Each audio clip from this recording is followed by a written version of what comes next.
buttons if you want. This I found quite useful before I got the audio box. If you click this, it will it lets you hear what you're playing as you're playing it, which is quite useful because sometimes when you're playing something you can't hear what you're playing, you don't know if you're making mistakes, so that's really useful. And you've got the whole track, and it shows, just tells you where it ends, so you can move that about, but I normally start at about 3, so I have a few seconds before it starts so I can start the video recording and stuff. And if you click on the arrow here, then you get a little drop down, and this allows you to do the volume, or you can do track pan, and there's other automations. I'll just show you those. So there's those automations, you just click one, and or click as many as you want, I think, and then they'll add it down there, and then you can edit it. I won't do those, I'll just do it with volume, so you click OK when you find the ones you want. But yeah, you click the arrow, it drops down, you click this little box here, and then you can go along and you click on the line and you can move it up and down, and you can put as many points as you want, so you can put it up or you can put it down, right down, you can mute it, you can put it loud as you want, depending on what happens. Because if you're recording bass, like sometimes when I do a cover, there's like sometimes you get a different level, you get some point in it where it's really loud on the bass because the EQ isn't like studio quality, so you can actually just bring the volume down on those parts and just put it up again afterwards, so that's really handy. So then once you've done that, you can click the arrow and it'll stay there and it'll save it.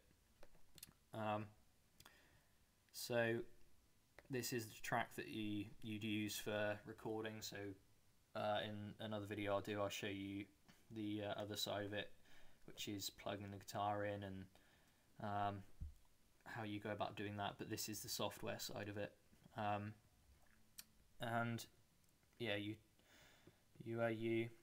just do all that, and you've got your songs over here, and then you can click on I and it'll take you back to your settings. You've got all your settings there. So yeah, it's a really useful program. I'd recommend it if you just want to do covers or anything like that, but you need a Mac, which is a problem if you have a Windows computer basically. But yeah, I have a Mac, so this is the way I do it. And once you've done it, you can save it and stuff like that. And yeah, I think if you click to go off of it, it'll ask you if you want to save it. So like normally you would save it, but I don't want to save this one. But yeah, I've got all the other ones I've done here, so I've got all my other recordings, so you can load them up when you want. And there's all the other options here, but I won't go through those.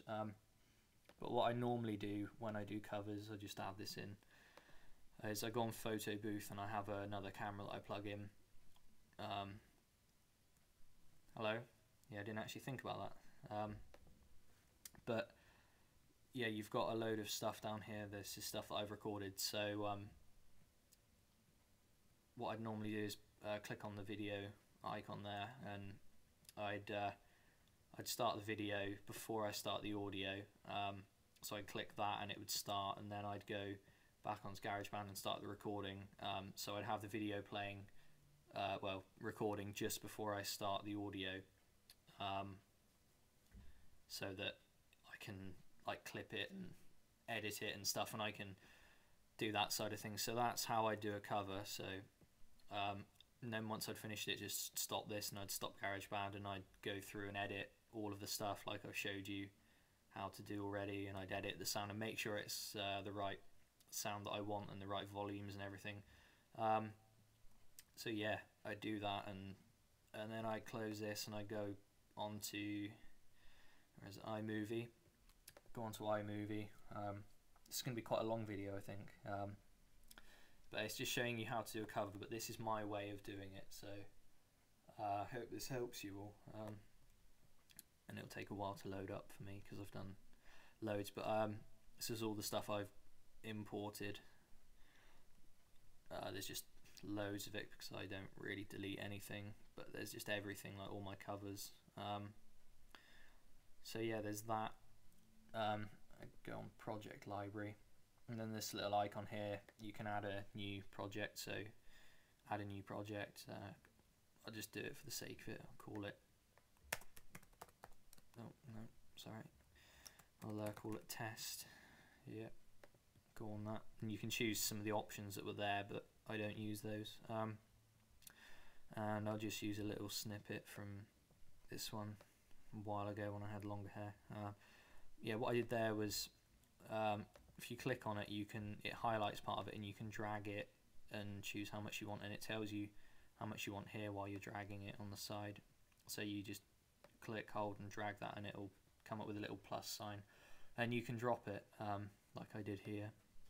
So I've got 7.6 seconds, and with the MacBook, it likes to record it the wrong way around. So if you click on this little icon, you've got all these options here. I won't go through all of them because this is just what I do for recording a cover. If you go on clip adjustments, and it comes up with this, and video effect, click on flipped, which is at the top, and it'll flip the whole video. You can convert the entire clip, but I never do that. You've got video options, so you can do the color. Pardon me. You've got volume of the video, which I put down to 0 because I record the audio separately, and I don't want just some random noise from the video. And then just click done, and it's saved that. So I've got the video there. So if I've recorded the audio to it, I go on my Garageband folder, and I've got all of the stuff that I've saved there. So just randomly go on intro and drag it, and it will come up with a little plus sign. Let go of it, and it'll do that. So yeah, that's how I do it. And you can edit that by clicking on this little arrow at the top, and you can go on clip trimmer, so you can trim the clip. Clip adjustments, you can go on audio, and you can increase the volume or decrease the volume. I'll leave it at 0 for now, but you can choose to fade it in as well. So you can fade it in, and it tells you how many seconds it takes to fade in, and you can do it fade out as well. So that's how many seconds it'll take to fade out. You can click done, and then it's got this. If you go on clip trimmer, then it's got the whole thing, and that's how much up until there is how much is going to be on the video. So if I drag this back to about halfway, then it'll only have that much audio, as you can see there. So yeah, there's a lot of stuff to take in, but it took me a while to get to this point, and you can drag and move the audio about. So yeah, it takes a while to get used to, but I've been using it for a while now, so I'm getting quite, well, not good at it, but I know what I'm doing. You can choose photos as one of the rev that I used for one of my videos recently, Seize the Day cover. And you've got all the effects here, but I'll let you have a look at those. And you got they were the titles and stuff. You just drag those and drop them, and you get the title. So just put whatever you want. I can't type and talk at the same time. Yeah, so you got that, and then it'll play and come up. And you've got transitions, so you've got fade to black. I'll use as an example. So you just put that at the end, and it'll fade out to black. Or you got fade to white. You got all these. So I'll just let you go through them, but that's what I do. So it's just a video to let you know, because a lot of people ask me how I do it, and I can finally show you because I've just found out a load of stuff, and I'm recording the audio, and we're at how long have we been going? We've been going for 18 minutes, so I might have to clip this down a bit, but yeah, I hope this helps. So thanks for watching. Bye.